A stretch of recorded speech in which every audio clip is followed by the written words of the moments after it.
Hello बच्चों, क्या हाल चाल है? कैसे हैं आप लोग? मुझे उम्मीद ही नहीं, विश्वास भी और भरोसा भी है कि आप बहुत ही अच्छे होंगे, स्वस्थ होंगे और बहुत ही मस्ती से आप अपनी पढ़ाई कर रहे होंगे। कक्षा गणित में आप सभी का स्वागत है। बच्चों, आप लोग यहाँ पर आज देख रहे हो निश्चित समाकलन की कुछ प्रॉपर्टीज पढ़नी है ना। इससे पहले हम बारी बारी से सारी एक्सरसाइज एक एक करके सारे प्रश्नों को हल करवा रहे थे, ठीक है। और उसी क्रम में आज बढ़ रहे हैं एक्सरसाइज 7.10 पर, जिसमें पढ़ना है निश्चित समाकलन के प्रगुण। पहले पढ़ना है, फिर इसके बाद उसके उदाहरण करवाएंगे और इसके बाद एक्सरसाइज 7.10 पर पहुंचेंगे, ठीक है। तो पहले प्रॉपर्टी समझते हैं बच्चों। प्रॉपर्टी क्या होती है? निश्चित समाकलनों के कुछ प्रगुण हैं, उनकी मदद लेकर के प्रश्न को बहुत ही आसान तरीके से हल किया जा सकता है। तो वो कौन कौन सी प्रॉपर्टी है, पहले उनको समझना है। कुल मिला के 7 प्रॉपर्टी आप सीख लो।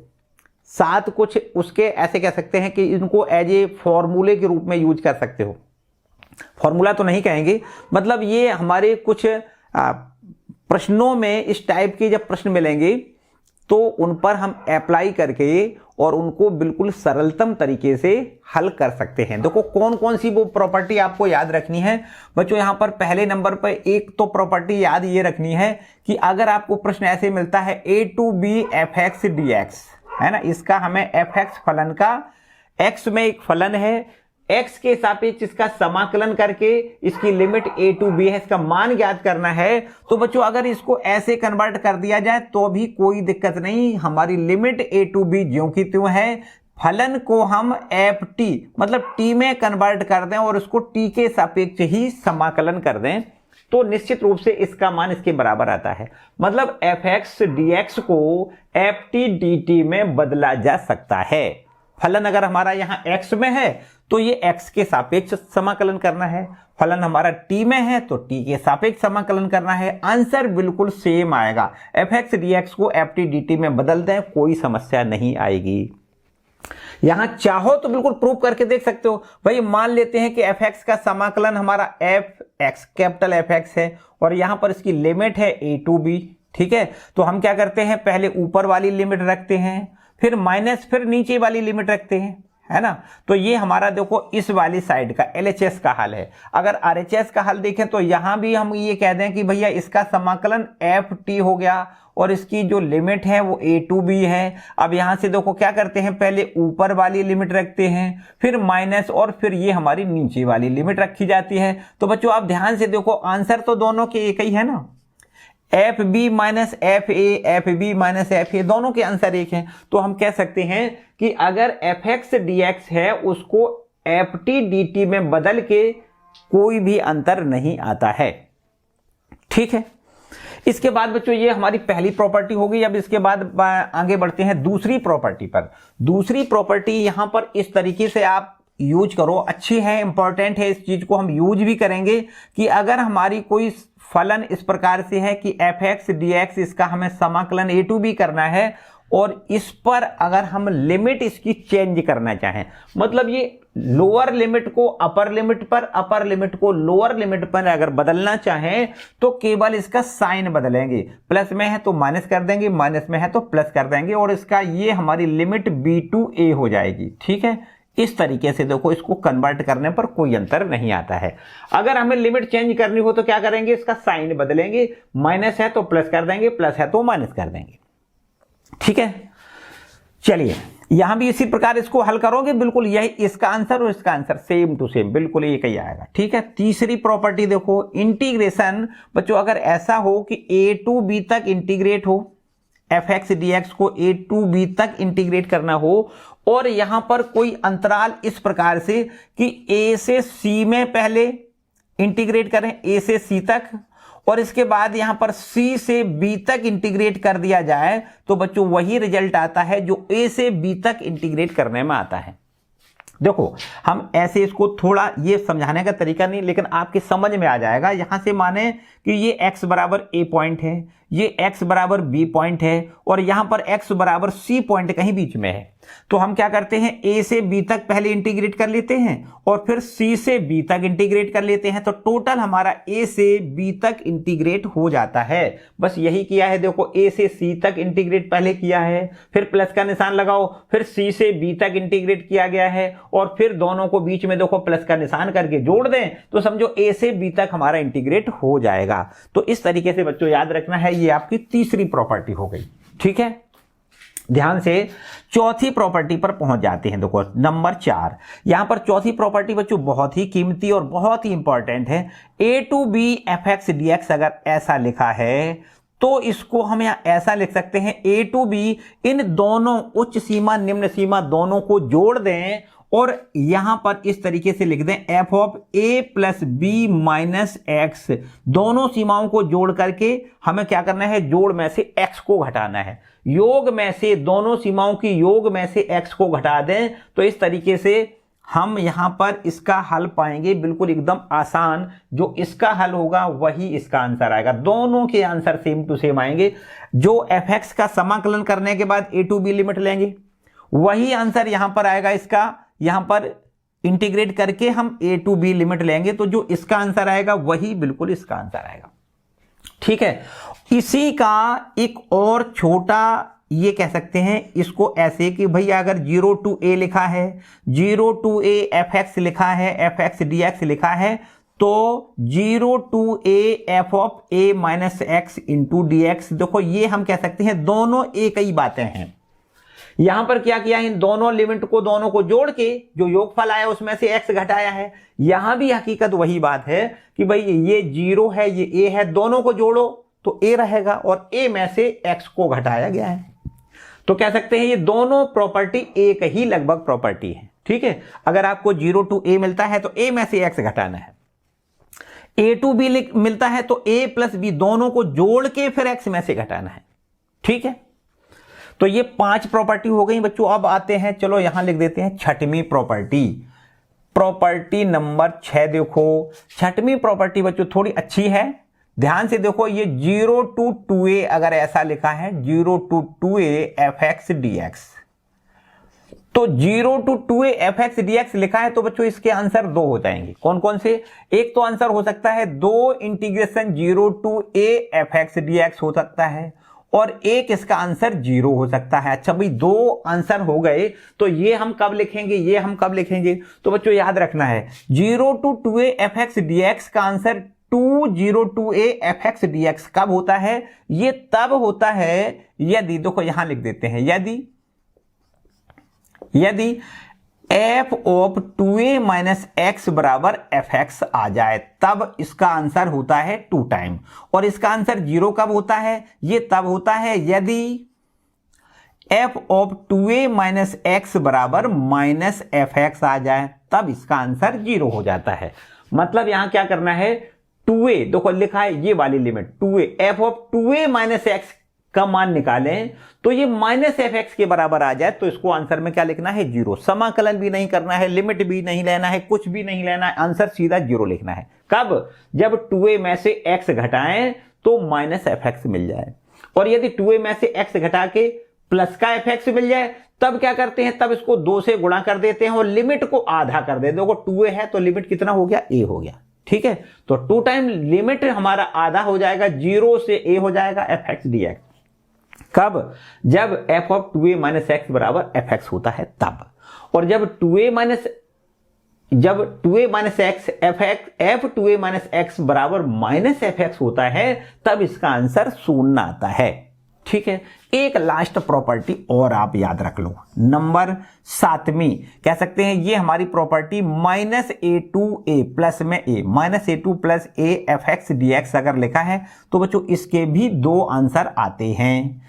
इसके भी 2 आंसर आते हैं। एक आंसर आता है 2 time 0 to a fx dx। ये कब आता है? ये तब आता है यदि fx समफलन है। समफलन का क्या मतलब है बच्चों? यदि एफ एक्स सम फलन है तब ये आंसर आता है। इसका क्या मतलब है?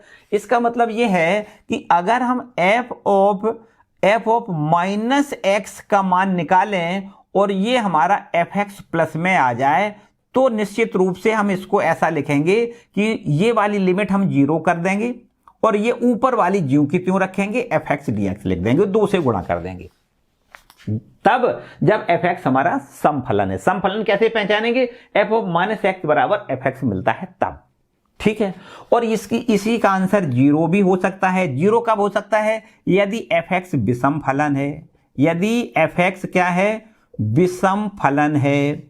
विषम फलन कैसे जानते हैं? विषम फलन जानने के लिए हमें क्या करना है? एफ ऑफ माइनस एक्स का मान निकालेंगे और ये माइनस एफ एक्स आता है तो समझो विषम फलन है और इसका आंसर हमें क्या लिखना है? 0 लिखना है। ठीक है, minus a2 plus a f x d x के 2 आंसर आएंगे। एक answer 2 time 0 to a f x d x हो सकता है तब जब एफ एक्स सम फलन है। सम फलन कैसे पहचानेंगे? एफ ऑफ माइनस एक्स बराबर एफ एक्स निकला है तो समझो सम फलन है। सम फलन है तो 2 से गुणा करो, limit 0 to a f x d x लिखना है। और यदि एफ एक्स ये विषम फलन है तो इसका आंसर 0 आएगा। 0 कब आएगा? जब एफ एक्स विषम फलन है। अच्छा भाई, विषम फलन कैसे जानेंगे? उसके जानने के लिए क्या करते हैं? एफ ऑफ माइनस एक्स निकालें, वो माइनस एफ एक्स आ जाए तो ये हम जानेंगे कि एफ एक्स हमारा विषम फलन है और तब इसका आंसर क्या लिखना है आपको? 0। तो बच्चों ये कुछ 7 प्रॉपर्टी हैं, इनकी मदद से ये पूरी 7.10 एक्सरसाइज बड़े आराम से आप कर सकते हो। ठीक है, बहुत ही आसान से। बाकी सभी प्रोसेस आपको पुरानी वाली तो करनी है। किसी में खंडन समाकलन करना है तो किसी में प्रतिस्थापन करना है तो किसी में आपको आंशिक भिन्नों द्वारा समाकलन करना है। ये सारी प्रोसेस तो आपको करनी है, इसमें कोई समस्या नहीं। वो वाली बातें तो भूल जाओ कि अब हमें पीछे पड़ गए तो भैया आगे हमें नहीं करना है। आगे भी करना है और भी आगे चलोगे। अभी इसके आगे हम पहुंचेंगे, अवकल समीकरण पढ़ेंगे। अवकल समीकरण में भी बच्चों समाकलन करना पड़ता है तो फिर वहां भी कहीं पर प्रतिस्थापन की जरूरत पड़ती है, तो कहीं पर आंशिक भिन्नों में वियोजन करके समाकलन करते हैं, तो कहीं पर खंडसा समाकलन से करते हैं। मतलब हमें समाकलन तो बहुत अच्छे से आना ही चाहिए, तभी कह सकते हैं कि आगे की सब कुछ हमारा क्लियर होता है। ठीक है बच्चों, तो अब हम पहुंचते हैं 7.10 एक्सरसाइज के उदाहरणों पर।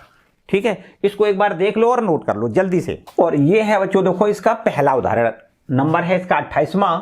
लिखता है -1 से 2 तक इसका इंटीग्रेशन करना है। काय का इंटीग्रेशन करना है? मॉड फलन है x³ माइनस एक्स का इंटीग्रेशन x के सापेक्ष करके इसका मान ज्ञात करना है। तो ध्यान से समझना बच्चों, यहां पर कह सकते हैं ये मॉड फलन है, अंतराल दिया गया है -1 to 2। यहां पर इस अंतराल को, पूरे अंतराल में ये मॉड फलन कहीं प्लस वैल्यू देगा, कहीं माइनस वैल्यू देगा। तो कहां पर प्लस वैल्यू आएगी, कहां पर माइनस वैल्यू आएगी, पहले इस पर चर्चा कर ली जाए। तो बच्चों यहां पर देखो, पूरा ये अंतराल है, कहां से कहां तक? -1 से 2 है। तो यहां पर इसको अंतरालों में बांटें, -1 से 2 को अंतरालों में बांटें। तो बच्चों इसको ऐसे बांट सकते हैं, देखो x³ माइनस एक्स लिखा है। अगर यहां से हम x कॉमन लें तो ये हो जाएगा x² माइनस 1। और यहां से ध्यान से देखो, अगर इसको यहां से x का मान 0 और यहां से x का मान +-1, तो ये -1 से 2 पूरा अंतराल हम 3 भागों में बांट सकते हैं। एक तो 0 हो सकता है, यहां पर 1 हो सकता है, फिर 2 हो सकता है।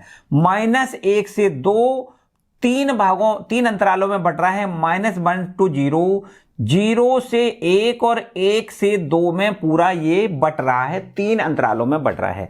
तो कहां पर इसकी वैल्यू माइनस में आ रही है, कहां पर इसकी वैल्यू प्लस में आ रही है, ये आपको चेक करना है। देखो यहां पर इस तरीके से चेक करो। क्या करना है बच्चों, पूरे अंतराल को 3 अंतरालों में बटा है। एक तो हमारा है -1 to 0। इसमें आप ध्यान से देखो तो मॉड फलन जो x³ माइनस एक्स है वो वास्तव में 0 या 0 से बड़ा ही रहेगा। -1 से आगे 0 तक पूरे इस अंतराल में इसकी वैल्यू 0 या 0 से बड़ी रहेगी। क्यों? देखो ध्यान से, -1 से थोड़ा सा भी आगे जाओ, -1 से थोड़ा आगे जाओ, या ये कहें कि 0 से थोड़ा पीछे जाओ, कोई भी मान लेके आप यहां पर रखो तो ये 0 हो जाएगा या 0 से बड़ा होगा, नेगेटिव कभी आएगा नहीं। ठीक है। अच्छा भाई, इसके बाद इस अंतराल में चेक करो, 0 से 1 में चेक करो। इस 0 से 1 में आप चेक करो तो ये मॉड फलन एक्स क्यूब माइनस एक्स जो है इसका मान ध्यान से देखो तो ये 0 से छोटा ही रहेगा। क्यों? 0 से थोड़ा आगे बढ़ाओ, मान लो थोड़ी देर के लिए हम यहां पर चेक करके दिखा देते हैं। 0 से थोड़ा आगे, 1 से थोड़ा पीछे कोई आधा नंबर होगा, 1/2 होगा। यहां 1/2 लिख के देखो तो 1/2 का ये क्यूब हो जाएगा, माइनस यहां पर x का मान 1/2 लिखें तो ये होगा 1/8 माइनस 1/2। तो बच्चों आंसर आप देखो ध्यान से, ये माइनस में आएगा प्लस में, ये माइनस में आएगा। 1/8 बड़ा, ये छोटा है ना, ये बड़ा है। तो बड़ा अगर नेगेटिव में है तो इसका मतलब रिजल्ट जो आएगा वो नेगेटिव में आएगा, कह सकते हैं 0 से छोटा आएगा। इस अंतराल में mod x cube minus x का मान 0 से छोटा होगा, मतलब ऋण में होगा। बिल्कुल ठीक है। और आगे तीसरा अंतराल है हमारा 1 to 2। 1 to 2 में आप यहां पर चेक करो कि मॉड फलन एक्स क्यूब माइनस एक्स जो है वो कैसा है, वो बच्चों 0 या 0 से बड़ा होगा। देखो 1 से थोड़ी आगे संख्या ले लो, 2 से लेकिन पहले रखनी है। 1 से आगे 2 से पहले लो, हमने 3/2 लिख लिया है तो यहां 3/2 लिख के देखो, 3/2 का क्यूब कर दें, माइनस में 3/2 लिख दें तो ये बड़ी है, ये छोटी है। तो बच्चों निश्चित रूप से 0 या 0 से बड़ा ही आएगा, है ना, नेगेटिव कभी आएगा नहीं। तो कुल मिला के ये 3 जो अंतराल हमने बनाए हैं, -1 से 2 तक 3 अंतराल यहां पर हमने बांट दिए। इस अंतराल में ये प्लस वैल्यू देगा, इस अंतराल में ये मॉड फलन माइनस वैल्यू देगा, और इस अंतराल में ये मॉड फलन प्लस वैल्यू देगा। तो अब आप ध्यान से देखो इसका समाकलन कैसे करना है। देखो i बराबर इंटीग्रेशन का निशान लगाओ और यहां से पहले अंतराल लिखना है -1 to 0 और ये लिखना है एक्स क्यूब माइनस एक्स। ध्यान से बच्चों, है ना, एक्स क्यूब माइनस एक्स, ये किसकी वैल्यू काय में आएगी? प्लस में आएगी। यहां पर देखो प्लस लिखो या ना लिखो कोई बात नहीं। इसके बाद देखो आगे हम यहां पर इसको प्लस का निशान लगा के दूसरे अंतराल में ले जाएं 0 to 1 और इसमें ये पूरा जो फलन है ना, मॉड फलन है, वो नेगेटिव वैल्यू देगा। तो आपको माइनस में लिखना है x cube minus x into d x लिखें, और इसके बाद में प्लस, और यहां से देखिए तीसरे अंतराल में 1 to 2 में ये प्लस वैल्यू देगा। तो आपको लिखना है 1 to 2 और ये एक्स क्यूब माइनस एक्स, ये प्लस की वैल्यू आएगी, इंटू में डी एक्स लिख लो। तो पूरा ये हमारा, हमने आपको जो प्रॉपर्टी बताई थी कि अगर कभी ऐसा हो कि a to b fx dx है और इसको अंतरालों में बांटना पड़े तो a to c fx dx लिखो, फिर प्लस करके c to b fx dx लिख सकते हैं। यहां पर देखो ये हमने बना दिया था कि भाई a to b है और यहां पर इसका एक c पॉइंट ले लिया, तो a to c पहले इंटीग्रेट करो, फिर प्लस का निशान लगा के c to b इंटीग्रेट करो, और इसके बाद ये दोनों को जब जोड़ देंगे तो ये a to b इंटीग्रेशन का मान आ जाएगा, इस फलन का a to b इंटीग्रेशन आ जाएगा। ठीक है, तो यही बच्चों यहां पर किया गया है। ये -1 to 2 में इसको 3 अंतरालों में बांट दिया और तीनों में प्लस करके यहां पर जोड़ दिया, तो कह सकते हैं -1 से 2 में हमारा ये -1 से 2 में पूरा इसका इंटीग्रेशन हो जाएगा। ठीक है बच्चों, क्लियर बात है। पहले ही सवाल था थोड़ा सा महंगा कह सकते हैं। देखो अब तो मेरे ख्याल से अगर इतनी बात समझ में आ गई तो अब तो बिल्कुल आसान सी बात है। देखो इसका समाकलन हमें पता है x की पावर 4/4 लिखते हैं, ठीक है कि नहीं, माइनस, और यहां पर x का समाकलन x²/2 लिखेंगे। इसके बाद लिमिट है -1 to 0, फिर प्लस माइनस यहां माइनस हो जाएगा। देखिए इसको माइनस से कर लें, और इसमें भी इसी प्रकार x की पावर 4/4 माइनस x²/2, इसकी लिमिट है 0 to 1। इसके बाद प्लस, यहां भी वही समाकलन x की पावर 4/4 माइनस x²/2 और इसकी लिमिट है 1 to 2। अब यहां लिमिट रखोगे और आंसर आ जाएगा। पहले 0 लिखना है तो ये 0 मतलब सब कुछ 0 हो जाएगा, 0 लिखने से 0 हो जाएगा, ठीक है। और इसके बाद फिर माइनस का निशान लगा के आपको -1 लिखना है, -1 की 4 घात, -1 की 4 घात। चलो यहां पर ऐसे करते हैं, ये तो हो गया 0, फिर माइनस लिखो। इसके बाद -1 की 4 पावर प्लस का 1 और बटे में लिखो 4, और यहां पर -1 का स्क्वायर +1 बटे में 2, ठीक है। ये हो जाएगा 1/2, ठीक है, माइनस का स्क्वायर प्लस। तो अब बच्चों ये खास बात ये है कि ये पहले वाला 0 हो गया और इसके बाद में देखो ऐसे लिखना है, इस तरीके से। देखो पहले हमने 0 लिखा है, दोनों 0 हो गया, फिर माइनस का निशान लगाओ और फिर इसके बाद में -1 लिखो, -1 की 4 पावर प्लस 1 हो जाएगा बटे में 4, फिर -1 का स्क्वायर प्लस 1/2, ठीक है। तो इसका काम खत्म। अब आते हैं यहां पर माइनस, पहले 1 लिखना है, चलो 1 की पावर 4 मतलब 1 लिखना है, नीचे बटे में 4, फिर -1 का स्क्वायर 1/2 लिखना है, ठीक है। फिर माइनस का निशान लगा के ये 0 लिखोगे तो 0 हो जाएगा, ठीक है, ये भी खत्म। यहां पर आ जाओ, प्लस का निशान लगा के हम तीसरे वाले फलन का इसका यहां पर देखो लिमिट रखते हैं। पहले 2 दूनी 4 दूनी 8 दूनी 16/4, क्या लिखोगे यहां पर 16/4, फिर माइनस में 2 का स्क्वायर 4/2, ठीक है, 4/2। और इसके बाद ये हम इसको क्लोज करके हम फिर माइनस का चिन्ह लगाते हैं और फिर हमारी ये नीचे वाली सीमा रखी जाती है 1 का पावर 4, 1 की पावर 4 का मतलब 1 और नीचे बटे में 4, फिर माइनस 1 का स्क्वायर 1/2, ये ठीक है। इसको करो हल भाई, इसका यहां पर हल आ जाएगा कितना, 4 एलसीएम ले लो, 4 आ गया एलसीएम और ये हो जाएगा हमारा, ये माइनस पहले से लगा है, ठीक है, 4 एलसीएम आ जाएगा तो 1 माइनस में 2, तो इस तरीके से 1 में से 2 घटाओगे -1 बचेगा, माइनस से गुणा करोगे तो हम टोटल यहां पर 1/4 लिख देते हैं प्लस का, ठीक है। फिर माइनस, इधर आओ, यहां पर भी हम 4 एलसीएम लेंगे तो या लिखेंगे यहां पर 1 माइनस में 2, ठीक है। इसके बाद प्लस का निशान, यहां पर बोलो क्या लिखोगे, 4 एलसीएम लेना है, फिर ये 4 एलसीएम के बाद इसको हम लिखेंगे 16, फिर माइनस और यहां 4 2 दूनी 4 2 बार और 2 चौको 8, ठीक है, फिर माइनस और यहां पर देखो ध्यान से ये भी हमें 4 एलसीएम मिलेगा और 1 माइनस में 2 लिखो, ठीक है। इसके बाद देखो 1/4 लिखा है, फिर माइनस प्लस में हो जाएगा 1/4, फिर प्लस 16 में से 8 घटाओ 8/4, फिर माइनस प्लस 1/4, ठीक है। और ये इसको 2 बार कैंसिल करो तो 1/4 तो यहां पर आपको 3/4 मिलेगा, प्लस में 2 लिखो और इसका आंसर आ जाएगा 4 दूनी 8 3 11, 11/4 इसका आंसर आ जाएगा, ठीक है बच्चों। तो ये पहले ही सवाल था, कोई समस्या वाली बात नहीं, केवल अंतराल थोड़ा नया काम था, और वो हमने प्रॉपर्टी कौन सी, शायद मेरे ख्याल से हमने जो प्रॉपर्टी लिखाई है वो आपको तीसरे नंबर पे लिखाई है ना, तीसरे नंबर पे जो प्रॉपर्टी लिखाई है कि भैया हमें क्या करना है, -a, जैसे कभी होता है कि भाई a to b है तो a to b के बाद बीच में कोई c अंतराल मिल जाए तो पहले a to c करना है, फिर c से b तक ले जाना है, ठीक है। वही काम हमने यहां पर किया है, पहले -1 से 0, फिर 0 से 1, फिर 1 से 2, तब हम -1 से 2 पर पहुंचेंगे, -1 से 2 पर, ठीक है। 3 अंतरालों में यहां डिवाइड कर लिया है और यहां पर तीनों अंतरालों में देखा कि ये फलन का मान कहां पर माइनस में है, कहां पर प्लस में है, इस अंतराल में प्लस में है, इस अंतराल में माइनस में है, इस अंतराल में प्लस में है, इसलिए हमने यहां बीच में देखो माइनस किया है। समाकलन सबका एक ही है, लिमिट आपको बदलनी है और इसके बाद हल करके इसका आंसर आ जाएगा 11/4, ठीक है। देख लो एक बार। चलिए अब आगे बढ़ते हैं, देखो नेक्स्ट क्वेश्चन पर।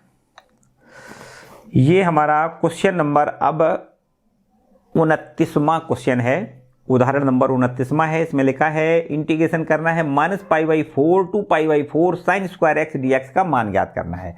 देखिएगा ध्यान से, इसमें हमने जैसा कि बताया कि हम प्रॉपर्टीज का यूज कर रहे हैं और प्रॉपर्टीज यूज करने के बाद इसका हल सरलतम तरीके से ज्ञात किया जा सकता है, ठीक है। अगर प्रॉपर्टी यूज नहीं करेंगे तो फिर इसका हमें हल नहीं मिलेगा, मतलब मिलेगा बहुत ही कठिन तरीके से, ठीक है। ये हमारा 29वां उदाहरण है। इसमें लिखा है इंटीग्रेशन करना है -π/4 से 4, -π/4 से π/4 और यहां पर लिखा है sine square x into dx और इसका मान हमें ज्ञात करना है, ठीक है बच्चों। तो तो यहां पर हमने एक प्रॉपर्टी आपको बताई है। सबसे मेरे ख्याल से अंत में हमने एक प्रॉपर्टी लिखाई थी, देखो यहां पर हम लिख देते हैं इंटीग्रेशन माइनस ए टू ए और ये एफ एक्स डी एक्स, और इसके आंसर हमने 2 आपको बताए थे कि अगर समफलन होता है तो ये 2 से गुणा करके ये आंसर आता है 2 time integration 0 to a f x d x हो जाता है। कब? जब एफ एक्स बराबर समफलन है। समफलन कैसे चेक करते हैं? समफलन चेक करने के लिए क्या बताया था? एफ ऑफ माइनस एक्स बराबर में एफ एक्स आता है तब। और इसका आंसर 0 कब आता है? तब जब यहां पर लिख दें 0 कब आता है? जबकि यहां पर एफ एक्स एक विषम फलन होता है। विषम फलन होता है। एफ एक्स अगर विषम फलन है तो इसका आंसर 0 है। और विषम फलन कैसे चेक करते हैं? एफ ऑफ माइनस एक्स निकालें और माइनस एफ एक्स आ जाए तो विषम फलन माना जाता है। तो इस प्रॉपर्टी का बच्चों यहां पर हम यूज पहले करेंगे। देखो कैसे, अगर हम ये कहें कि ये एफ एक्स है, देखो यहां पर हम मान लेते हैं कि भैया ये हो गया हमारा एफ एक्स बराबर साइन स्क्वायर एक्स। अब एक्स की जगह पर माइनस एक्स लिख के देखो तो यहां पर देखो साइन स्क्वायर एक्स की जगह माइनस एक्स लिख के देखो तो बच्चों जब स्क्वायर करोगे माइनस का स्क्वायर प्लस होता है। देखो यहां पर माइनस साइन एक्स का होल स्क्वायर हो जाएगा और जब स्क्वायर करोगे तो ये प्लस हो जाएगा। हम कह सकते हैं ये भी हमारा साइन स्क्वायर एक्स है और साइन स्क्वायर एक्स है, इसका मतलब ये एफ एक्स है, क्योंकि साइन स्क्वायर एक्स बराबर ही एफ एक्स है। तो यहां पर हमने देखा कि एफ ऑफ माइनस एक्स हमने निकाला तो वो एफ एक्स निकला, मतलब समफलन है। क्या है ये? समफलन है। और अगर ये समफलन होता है तो इसका आंसर क्या होता है? इसका आंसर होता है, इसको लिखते हैं 0 टू ए और 2 से इसमें गुणा कर लेते हैं। मतलब इसका आंसर आपको ये देना है 2 टाइम 0 टू पाई बाई 4 और यहां पर साइन स्क्वायर एक्स इंटू में dx। इसको देखो इस तरीके से, लिमिट का पहले हमने थोड़ा हल्का कम किया है ना। क्या किया है? 2 से गुणा कर दिया है 0 to pi by 4 sine square x dx। बात क्लियर है बच्चों? चलो, इतनी बात आपको समझ में आई। तो अब आप ये बताओ कि लिमिट को अगर हम छोड़ दें और साइन स्क्वायर एक्स का समाकलन करना चाहें तो साइन स्क्वायर एक्स का समाकलन कैसे करते हैं? साइन स्क्वायर एक्स का समाकलन या कॉस स्क्वायर एक्स का समाकलन डायरेक्ट कोई फॉर्मूला नहीं होता है। तो उसके लिए हम क्या करते हैं, यहां पर देखो ध्यान से, cos 2x वाला जो फॉर्मूला होता है उससे हम साइन एक्स का मान निकालेंगे, 1 माइनस 2 साइन स्क्वायर एक्स होता है। और यहां से देखो 2 साइन स्क्वायर एक्स बराबर हो जाएगा, 2 साइन स्क्वायर एक्स बराबर 1 माइनस कॉस 2x हो जाएगा और 2 यहां से हटा के 2 से भाग हो जाएगा। ठीक है, तो साइन स्क्वायर एक्स को हम 1 माइनस कॉस 2x बटे 2 यहां पर लिख देंगे। ध्यान से देखो, 2 इंटीग्रेशन 0 से पाई बटे 4 लिखो। साइन स्क्वायर एक्स को लिखेंगे 1 माइनस में कॉस 2x और नीचे बटे में 2 लिख के इंटू में dx लिख दें। ठीक है बच्चों, इतनी बात समझ में आई?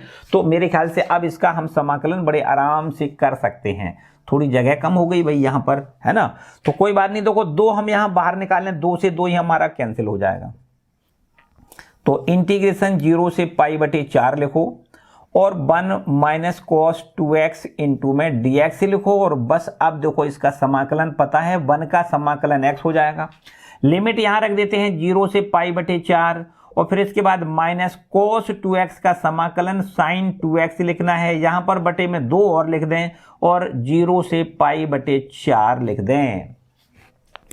अब ध्यान से देखो हमें क्या करना है, पहले लिखना है पाई बटे 4, फिर माइनस, फिर x की जगह 0 लिखोगे, फिर माइनस, यहां पर देखो 1 बटे 2 लिखा है, ये बटे वाला 2 ज्यों का त्यों रहेगा। जबकि यहां पर साइन 2x का मान पाई बटे 4 लिखो, फिर माइनस 0 लिखने पर साइन 0 का मान 0 हो जाता है। अब देखो बच्चों यहां पर 2 से ये 4 कटेगा, पाई बटे 2 मिलेगा, पाई बटे 2 का मान 1 होता है। साइन पाई बटे 2 का मान कितना होता है? 1। यहां लिख देते हैं देखो पाई बटे 4, ये पाई बटे 4, फिर माइनस 1 बटे 2 और यहां पर साइन पाई बटे 2 और साइन पाई बटे 2 का मान 1। तो पाई बटे 4 माइनस 1 बटे 2, ये है बच्चों इसका आंसर, पाई बटे 4 माइनस 1 बटे 2। ठीक है, ये आंसर है। तो अपने हिसाब से आप नोट करो। पहले इतना, ये प्रॉपर्टी हमने आपको बताई है ना, और इसके बाद में ये, फिर ये, और फिर यहां तक। ठीक है, चलिए आगे बढ़ते हैं। उदाहरण नंबर आपका है 30वां उदाहरण। देखो उदाहरण नंबर 30वां, ध्यान से देखो।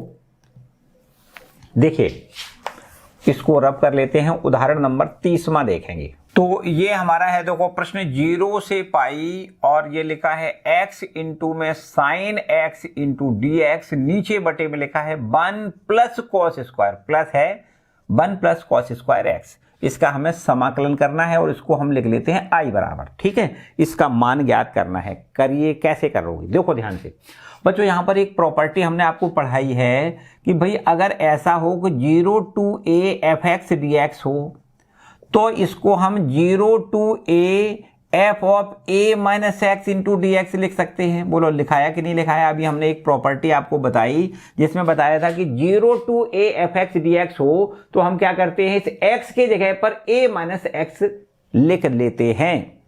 ऐसा ही यहां पर आपको करना है। देखो ध्यान से देखो, ये लिखा है i बराबर इंटीग्रेशन 0 टू पाई, और यहां पर x के जगह पर, चलो एक बार यहां पूरा प्रश्न ही दोबारा लिख देते हैं, x इंटू में sine x into d x, और नीचे बटे में 1 प्लस कॉस स्क्वायर x। ये हमने इक्वेशन नंबर 1 डाल लिया। अब प्रॉपर्टी ये वाली लगा दें तो यहां से देखो 0 टू पाई, और x के जगह पर पाई माइनस एक्स लिखो, है ना। इस x के जगह पर देखो हमने क्या लिखा था, a माइनस एक्स, तो a माइनस एक्स अगर यहां लिख सकते हो तो यहां पर x की जगह क्या लिखोगे, पाई माइनस एक्स।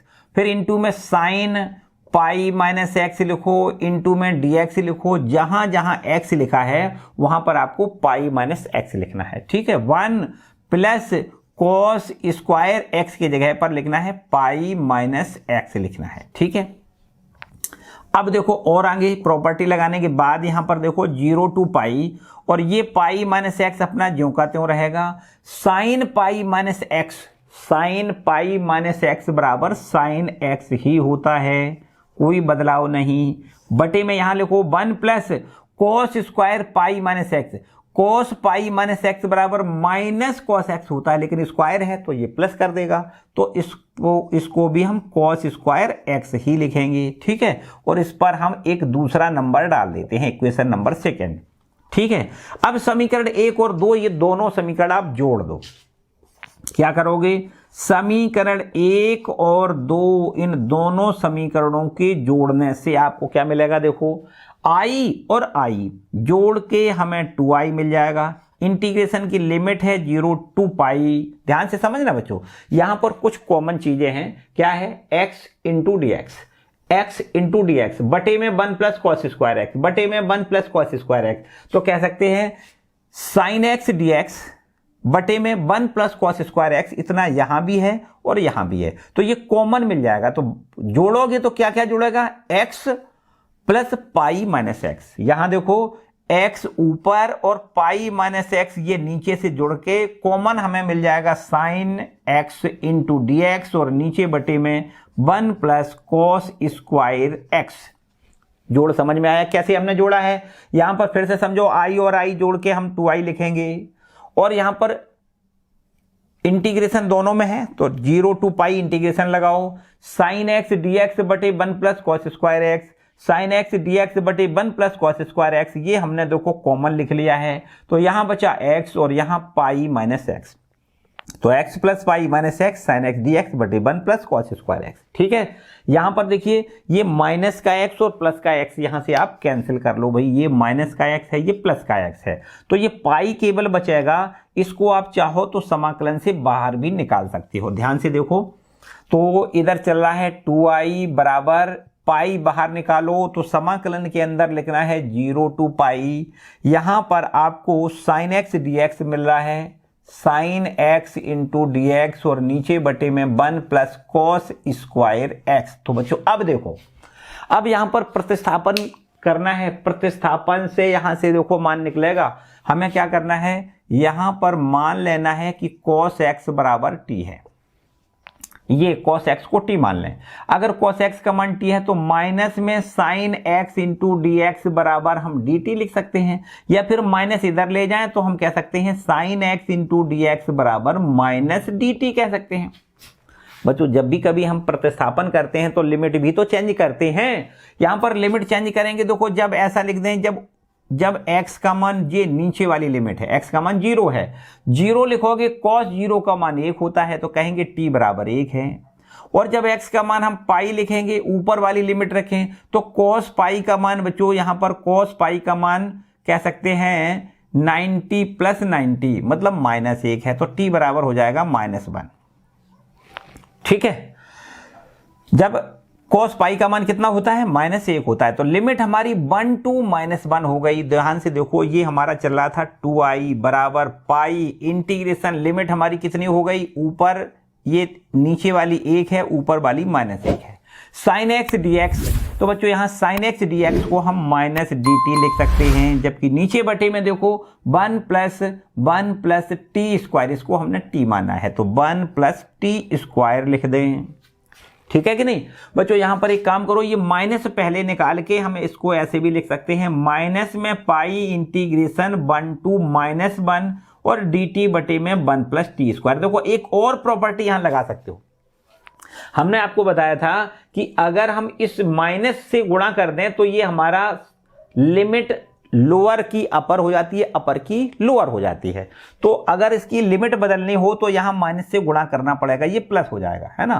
तो इसको हम यहां पर इस तरीके से लिख सकते हैं, पाई इंटीग्रेशन -1 to 1 लिमिट कर दें, जो 1 to -1 थी उसको हमने उलट के लिख लिया, लोअर वाली अपर बना दी, अपर वाली लोअर बना दी, और माइनस से गुणा करने पर ये प्लस हो गया है।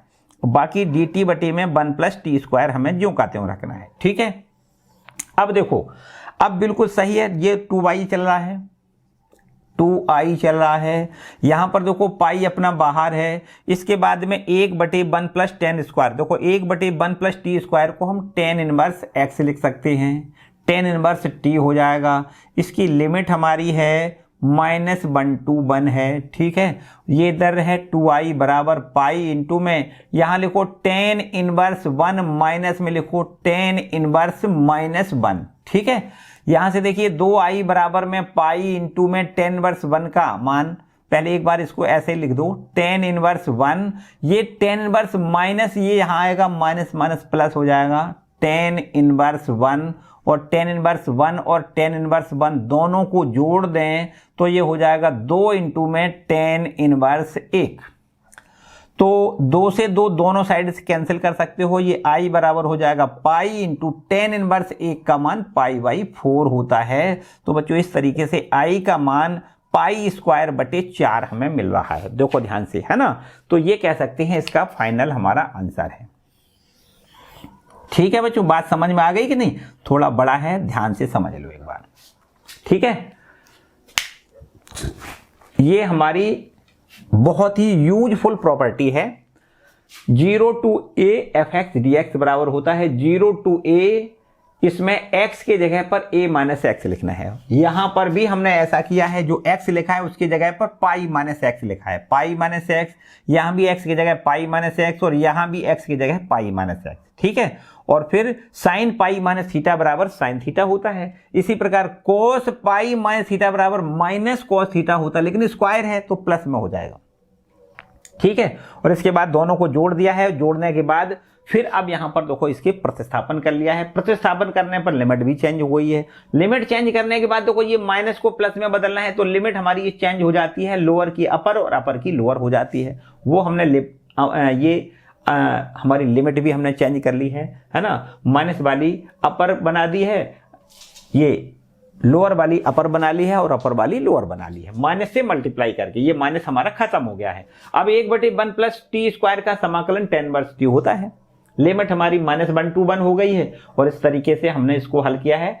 ये दोनों जोड़ के, क्योंकि ये माइनस है ना, माइनस माइनस ये इधर प्लस हो जाएगा, tan inverse 1 plus tan inverse 1 मतलब 2 tan इनवर्स 1, 2 से ये 2 कैंसिल होगा और tan इनवर्स 1 का मान π/4 होगा, पाई स्क्वायर बटे 4। क्लियर है, चलिए देख लो, नोट कर लो एक बार। चलिए अब देखते हैं, देखो 31वां नंबर का प्रश्न है। जो उदाहरण नंबर 31वां है उसको ध्यान से देखो, छोटा है, आराम से करेंगे। देखिए